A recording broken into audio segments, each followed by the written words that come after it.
To today's Daf Yomi, and this is the Daf Yomi for the first day of Sukkot, which is also Shabbos 5784. So we're going to start on the bottom of Mem Zayin Amud Beis, around 25 lines from the bottom. The Gemara has said that Rav has said this position that if you try to betroth a woman with a loan, that it is not effective. On Mekadesh b'milva eina mekudeshes. On the bottom of Mem Zayin Amud Beis, 25 lines from the bottom. So the Gemara says, Mekadesh b'milva, Rav had said the teaching was, Mekadesh b'milva, it's not going to be a valid betrothal. So Gemara says, let's say that this law of Rav is actually Machokas Tanaim. Nema Kutanai. Let's say it's actually Machokas Tanaim, because we have a brisa that says, Eskadishli b'shtar chov. Let's say he wants to say to the woman, become betrothed to me with this shtar chov, that's a note, an IOU, become betrothed to me with this note. Or he said, or if he has a loan that's collectible from other people, and he wants to appoint her to be the power of attorney to collect the loan from others. Rameir says mikudeshes. Rameir says it's an effective way to do the betrothal. Chachamim omrim eina mikudeshes. Chachamim say it's not an effective way. So the Gemara says, let's analyze this. Hai shtar chov, the first case of this brisa, this note that he has. Where is this note? If you want to say it's a note that to collect from other people, well, that's exactly the same case as the second case of the brisa. Hainu milva bi'ad acherim. That's exactly the same case as the loan on others. Elav, so it must be it's shtar chov didah. It must be that it is a note that he has against her. And therefore, the machokas to Rameir and the Chachamim is whether or not you can betroth her with the loan that you have against her. So the Gemara says, no, not necessarily. Maybe it's a note that he has on other people. And so therefore, what's the difference between the first case of the brisa and the second case? And therefore, the case is that whether or not you could betroth, it's a note that he has. He has a note against other people, and nevertheless, the brisa needs to teach us two different cases. The first case is a milva b'shtar, and the second case is the first case is a loan with a contract, and the second case is a loan that's an oral loan. And that's what the brisa is teaching us, those two cases. And now the Gemara says, let's explain the logic of the dispute. It's nothing to do about whether or not you can betroth with a loan. It's possible to understand the dispute in the first case of the brisa, where you're trying to betroth her with a note, a written note that you have on other people. It's possible to explain that in one of four ways. And so therefore, b'mai pligi, how's the argument? B'pukta, so the first way to understand the first case, where he's trying to betroth her with a note that he has on other people, you can explain it as b'pukta de Rebbe v'Rabbanan kamifligi, that the dispute between Rameir and the Chachamim is the same dispute as between Rebbe and the Rabbanan. The Tanya we learned in the brisa, osios niknos b'mesira, divrei Rebbe. Rebbe says that letters can be acquired through Mesira. Letters is a contract. Now, Rebbe is at the position that you can acquire a contract just by handing it over to the other person. Chachamim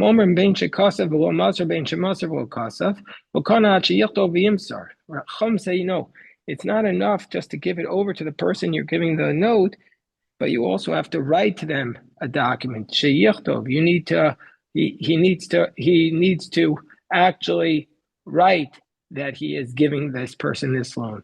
And so therefore, Rabbi Meir says if you just give it over, it's going to be effective, because he holds like Rabbi. And the Chachamim say, no, it wouldn't be effective, because they hold like the Chachamim that you need to do both.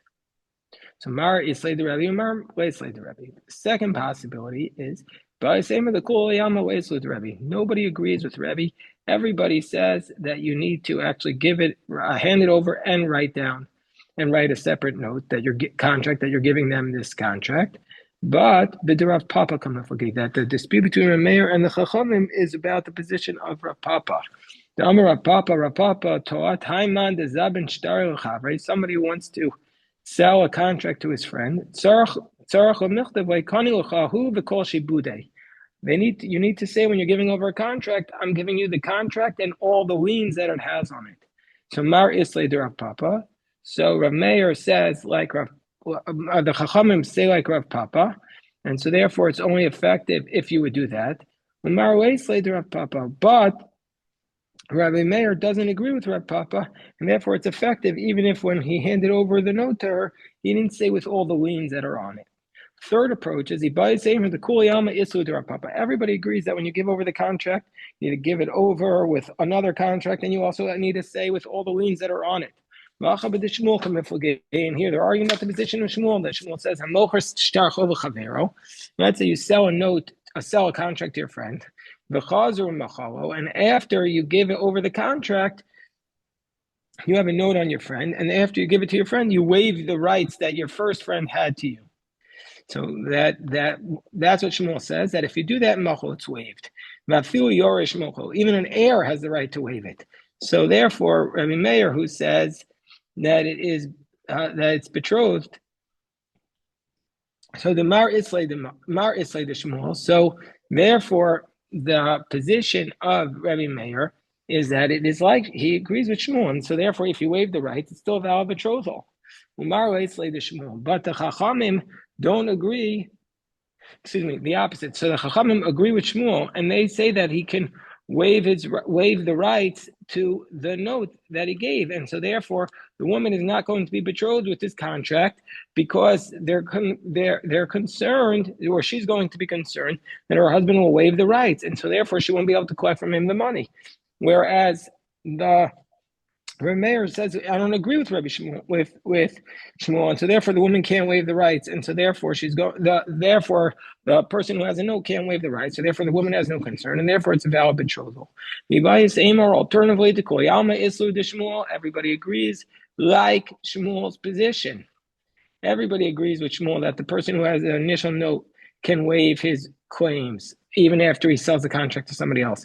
And here we're talking about if the woman, there's a dispute with respect to what is the woman willing to accept. That Rabbi Meir's other position, Mar Savar Isha Sam Hadaita, the woman will basically be content in assuming that the husband will never waive these rights. He's not going to hurt her position by waiving the rights. Meimer Amar, she's going to say, He's not going to abandon me and waive my claims. Whereas the Chachamim say, no, she's not going to be betrothed because the woman won't accept it because she's not going to rely upon the fact that the husband says he won't waive the rights. And so that's the first dispute. So the first dispute between the Meir and the Chacham about whether or not a woman can be betrothed with a note can have one of these four possible ways of understanding it. What about the idea that saying that it's an oral loan, the milval peh? So here too, the milval peh b'mai pligi, what's the dispute? If it's an oral loan, now why does Rabbi Meir say it's effective and the Chachamim say it's not effective?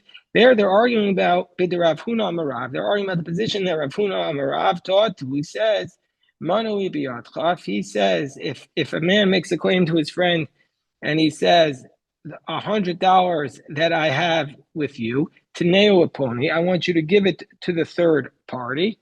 Meaning Reuben says to Shimon, the $100 that I have deposited with you, I want you to give it to Levi. B'mamad shlashtan, he says it in front of three people, it's going to be an effective way of giving it over. B'mamad shlashtan, kana in front of three people, it's effective. So Mar Savar, so we're going to say the position, the Chachamim would say it's not a valid betrothal, kika amarav. Then when Rav says this, Hani Mili Bipikadon, that's by a deposit of Novalo, but it's not effective by a loan. And so therefore, if he wants to say this loan that I have with you, I'm giving it to this woman, it's not going to be effective as a means of betrothal. Whereas Rameir says, Lo Shlam Nova, Lo Shlam Pikadon, it's effective as a means of betrothal.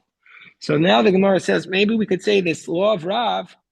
So the Gemara says, okay, so now again, we're trying to see whether or not this position of Rav is a Machokas Tanayim. So the Gemara says another attempt. Nema kitanai. Let's say it's a machukas tanayim. Let's say with respect to a man who says to a woman, hiskachli b'shtar. Let's say he says, I want you to become betrothed to me with this contract.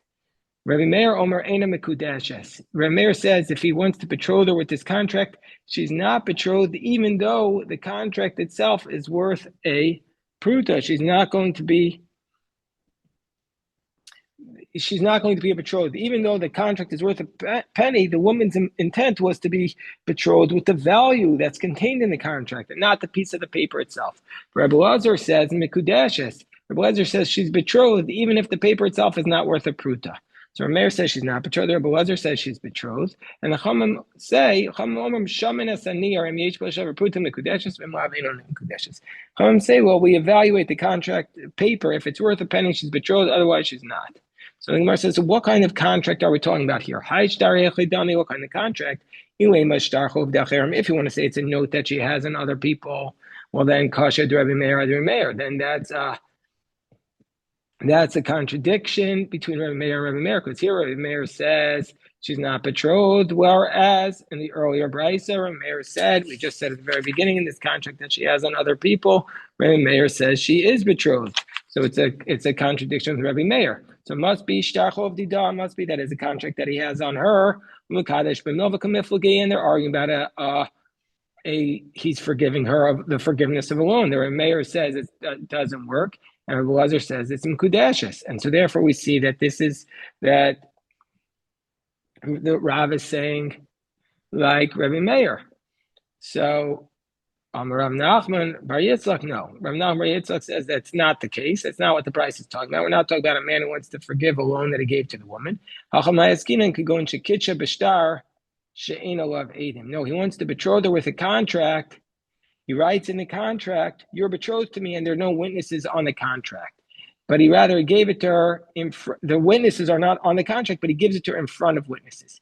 And that's what they're arguing about, whether or not that's going to be a valid betrothal. This brings us back to the tractate Kiddushin. The Rameir says, what is the fundamental, most important witnesses? The witnesses to the signatures on the contract. Since there are no signatures on the contract, it's not a valid betrothal. Rabbi Lazar follows his logic. He says the most important point is the witnesses to the handing over, and therefore it's a valid betrothal. The Rabbanan are Mesafka will Rabbi Meir, Rabbi Lazar. The Rabbanan aren't sure, do we hold like Rabbi Meir who says Eidei Chasime, or like Rabbi Lazar says Eidei Mesira Karsi. Therefore, the Rabbanan say we have to evaluate the paper. If the paper itself of the contract is worth a penny, then we're going to say Mikudesha, she's betrothed. Otherwise, she's not betrothed. So the Gemara says, Ibai same or alternative answer could go in Shekasvo Shalo Lishma. So, or alternative answer, we could say that the Machlokes between Rabbi Meir and Rabbi Lazar and the Rabbanan is where he wrote the betrothal document not for the purposes of this woman. And we're arguing about a teaching that Rish Lakish taught elsewhere. To buy Rish Lakish wasn't sure about the following. Let's say he wrote a betrothal document and it was not for the purposes of this specific woman. What would be the law? Mahu. And do we compare a betrothal to a divorce? And do we say, just like divorce, the document needs to be written for this woman, so too betrothal.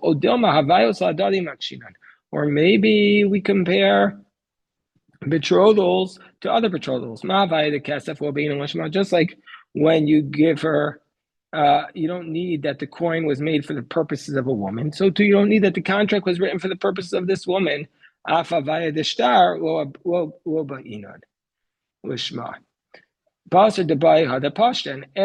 Lakish asked this question, he answered the question.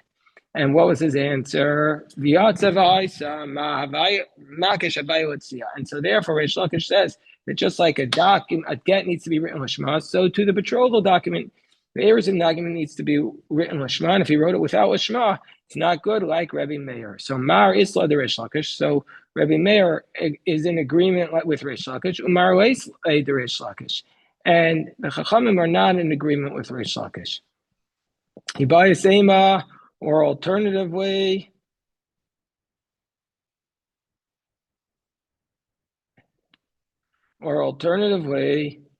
Gemara says, Koyama Islu de Rish Lakish. Everybody could say like Rish Lakish, that the document does not need to be written Lishma. And what's the possibility here? Let's say he wrote the document for her, but he didn't tell her about it before he wrote it. And they're arguing about, and it's the case here is similar to a dispute between Rav Ravina and Rav Papa Rav Shavaria. The Inmar we learned, let's say he wrote it for her, but he didn't ask her beforehand. And now he wants to betroth her with this document. They say it's a valid betrothal because you don't need the woman's consent to write the betrothal document. Rav Papa Rav Sharvia say, they say it's not a valid betrothal. They say it's not a valid betrothal because according to them, it doesn't help to write this document without telling the woman first. And this was a discussion we had earlier that according to Rav and Ravina, we learn out Kiddushin from divorce, whereas according to Rav Papa and Rav Shavaria, we learn out the comparison between betrothal and divorce just only in a limited degree, not fully across the board. So now the Gemara has therefore rejected that brisa, saying that the initial brisa was a source for Machokas Tanaim about whether or not we accept Rav's position. So the Gemara says, okay, maybe Neima Kahani Tanai, maybe there's a different possibility to say that Rav's dispute is related to. Maybe it's related to the following. The Tanya, we learned in a brisa with respect to a woman who's giving money, gold, to a craftsman, and she says, Aseli Shirayim, make me these types of aseli shirim, make me these types of bracelets from the gold, or nizamim v'tabos, or earrings and rings, v'akadesh anilucha, and in exchange for the work of turning this gold into jewelry, I am going to become betrothed to you. Kivin sha'asan mikudeshes. Now once he made this gold into jewelry, she's going to be validly betrothed. That's Rabbi Meir's position.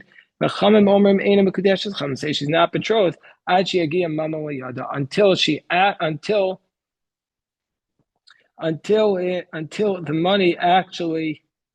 actually gives her money. So basically, she says, "Make me take my gold and make it into jewelry, and in exchange for the value of your work, I'm going to be betrothed." Rabbi Meir says it's valid. And Chachamim say, no, he has to actually give her money. So the Gemara says, Hi Mamon Hechidami, what's this money that we're talking about that the Chachamim say he has to give her? Ilema also Mamon, if you want to say she's not betrothed until he gives her this actual jewelry. Miklal the Tanakama Savar, Afil also Mamon Namalo. You want to say that Tanakama says, that Rameir says, even if he gives her that money, it's not good. Well, if that's the case, Albamai Makacha, if that's the case, even if he gives her that, according to Rameir, she's going to be betrothed even before that money comes into her hand. How is that possible? But my makacha, what's it going to be effective? El so must be that what's the price referring to a circumstance where the craftsman gives the jewelry into domain, and nevertheless, according to Chachamim, she's not betrothed b'mamon acher. She's not going to be betrothed with any other money. He has to give her. The Chachamim say she has to give her other money. So they must be arguing about a loan. That must be the dispute. So the Gemara says, "V'savri dekuli alma yeshno esliros mitchilu v'adsof v'have nova." So the people of the yeshiva must be of the position. So how can we say? So the must be that both Rameir and the Chachamim say yeshno esliros mitchilu v'adsof v'have nova. That means to say that when a person starts to work for you, you hire a person to do the job, that you're paying him from the beginning until the end, that you start to owe him money from the second he starts working for you, and it's a loan. And so, okay, so what's the dispute? The Mar Savars, it must be that Rameir is at a position, the Kadesh b'Melva Mekudeshes. If you're betrothing her with the loan, it's going to be valid. And so therefore, in this case, he's saying, I'm working for you at this moment, and I'm betrothing you with that money that I'm working for you. That's a valid betrothal. I can betroth you with the loan. Whereas the Chachamim say it's not a valid betrothal there because you can't betroth with the loan. And so this is the position of Rav. Rav says no. So you could say that everybody in this case says if you betroth with the loan, it's not valid. They're arguing about that exact law, whether or not you could betroth somebody. But they're arguing about that exact law of whether or not a worker you owe the worker from the second they start working with you. Mara Savar Meir says, L'Schiros Ela B'Sof. There are mayors of the position that you only pay them at the end, and so therefore you're not betrothing her with a loan. Mara Savar Yeshno L'Schiros Mitzchil Batsof. But the Chum say no, it's from the beginning to the end, and so therefore it's with a loan, and so therefore it's no good. Ibai is saying our alternative way to explain it is the Koyalma Yeshno L'Schiros Mitzchil Batsof. Everybody says that there's a payment you owe the workers from the second they start to work for you. Mekadesh b'milva ena mekudeshes, and also everybody's at a position that if you betroth with a loan, it's not going to be betrothed. But here, what we're arguing about is here the Chachamim are arguing about a case of where does the craftsman acquire a utensil when he makes it into a better utensil when he's working it? Does he acquire the extra parts that he's making? Meaning to say, and then when he hands it back, it's like he's giving them in exchange for his work, or whether he's not acquiring it while he makes it better, but rather it's immediately going to and he's immediately acquiring the payment that for his work. Marasavar uman kuna b'sheva kli. So Rabbi Meir is at the position that the workman is acquiring it, and so therefore when the workman betroths this woman with the extra thing that he's acquired, he's giving from his own money, and so therefore she's betrothed. Whereas the Chacham are the position that he hasn't acquired that, he's not giving his money, but rather he's waiving the rights to his fee, and so since that was a loan, then he can't betroth her with this. That's the position of the Chachamim. The Ibai Seimar, alternatively, Koyama ein uman konem b'shem hakli. Everybody says the workman doesn't acquire the extra part that he puts into the craft, and everybody says you pay from the beginning. And everybody says if you betroth the loan, it's not valid. Here, what are we talking about? Nofach Mishlo, where the craftsman adds a little jewelry, adds a beautiful stone into the jewelry that he makes. And now, what's the case to Marasavar? There are mayors saying, "B'milve upruta date apruta." Rameir says if you try to betroth a woman with a loan and a little bit extra money on top of that, then we're going to say that she's going to be recognizing that she can't be betrothed with a loan, so she's going to accept the betrothal for the pruta. Marsavar date milva, whereas the other position is no, that her mind is on the loan, and so therefore the extra thing that he puts in doesn't make a difference, and she's not going to be betrothed. And this relates to a different dispute. If a craftsman says to the woman, "You're betrothed to me in exchange for the money that I did for you," it's not a valid betrothal because that's a loan, and you can't betroth with a loan. But he says, in exchange for the work that I'll do for you, that is a valid betrothal after he completes his work, and he returns the object to the woman, because this Tana's of the position that you're only being paid at the end, and so therefore it's not like being betrothed with a loan. That's the position of the Tanakama, whereas Rabbi Nosson says, if he says the payment that I'm going to do for you, she's not betrothed, because he says there's clearance from Tchilat Sof, and so therefore he's betrothing with a loan. The Kolsh came b'shchar sa'asiti malchim, for sure with the work that I did for you. Whereas Rabbi Yehuda Nasi says be'emes amru bein b'shchar sa'asitu bein b'shchar she'asei mach ein mekudeshes. In both ways, it's not valid. But in hosif or nofach mishal mekudeshes. But if you add on a pruta, then it's a valid betrothal, because he says I'm mekadesh, but like Rabbi Meir, mekadesh but nova pruta daita al pruta. That if he tries to betroth her with a loan and a pruta, her intent is for the pruta. So bein Tanakam Rabbi Nosson. What's the distinction between Tanakam and Rabbanan? Ikabenayu sliros. The question is, at what point do we say there is the sliros? Ubein Rabbi Nosson, Rabbi Yehuda Nasi, Ikabenayu milva pruta, Marasavar milva pruta daita milva, Marasavar date pruta. Whether or not if you do a loan and a pruta is the intent on the pruta, and that's what Rabbi Yehuda is, and that's why he says it's effective there. That's why she's betrothed. Now we're up to the next Mishnah. He says, "It's Gachli because he says, become betrothed to me with this cup of wine." And at the time of the Kiddushin, the woman didn't see what was inside the cup, and then nimtza shel dvash, he discovers it's honey, or shel dvash for nimtza shel yain, or it's the opposite. It's for honey, and he discovers it's wine. So what's the second case? The second case is bedina shel kesef and nimtza shel zav. He says, become betrothed to me with this silver coin. It turns out it's gold. Or for shel zav, v'nimtza shel kesef. Or a gold coin, it turns out it's silver. Or he says, I'm an asha ani ashir. He says, become betrothed to me on condition that I'm wealthy. V'nimtza ani, this turns out he's poor. Ani v'nimtza ashir. He says, on condition I'm poor, it turns out he's wealthy. Eina mekudeshes. In all these cases, it's a mistaken betrothal, so it's not valid. Whereas Rabbi Shimon says, Im hito es shevach, if it's to her benefit, it's a valid betrothal, mekudeshes. But according to the Chachamim, anything off is no good. It's not a valid betrothal. So that's the position of the Chachamim. So Tana Rabbanan is actually because so we learned in the Braisos that with respect to a man who says to a woman, come betrothed to me with this cup, does he intend for her to be betrothed with the cup or what's inside the cup? Tani chada bo ubemasha besocho. The woman is betrothed with the cup and even with what's in it. Means to say she also acquires what's inside the cup, not just the cup itself. V'tani idach bo ubemasha besocho.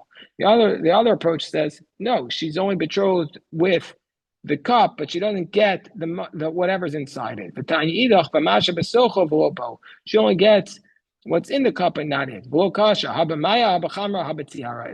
difficulty. One brayso it says the woman always betrothed with the cup itself and now what's in it. That's talking about a case where the cup was filled with water. So since there's nothing, the water is not valuable, therefore she only intends to be betrothed with the cup. Then there's wine. Well, there's wine that's very distinguished, and so the cup's distinguished and the wine is distinguished. So therefore she intends to become betrothed only with the wine, because the wine is much more expensive than the cup, so it's clearly her intent was for the wine. And Habatzira on the Braisa that says she gets the cup and the wine in it, that's talking about a circumstance where the cup was filled with fish brine. So that's going to last for many days. So therefore, he needs the cup in order to guard it. And so therefore, he's saying that I intend to betroth you with both the cup and with what's in it, and that's the third case. And if it's to her benefit, if he says, become betrothed to me with honey, and it turns out to be wine, which is more expensive than honey, that's to her benefit, and it's betrothal. That's Rabbi Shimon's position. But doesn't Rabbi Shimon say, what about the Mishnah Bava Basra? If you say that if a person sells to his friend yayin v'nimtza chometz, wine, it turns out to be vinegar, or chometz v'nimtza yayin, shleim yachol and and both of them can recant. One person prefers wine, the other one prefers vinegar. And so therefore in our Mishnah, why does Rabbi Shimon say it's okay? But some people prefer silver, not gold. And so why does Rabbi Shimon say it's effective? So Amar Rabbi Shimi Barashi, I saw at one time Abai, he was sitting there, he was explaining this Mishnah to his son. He said, that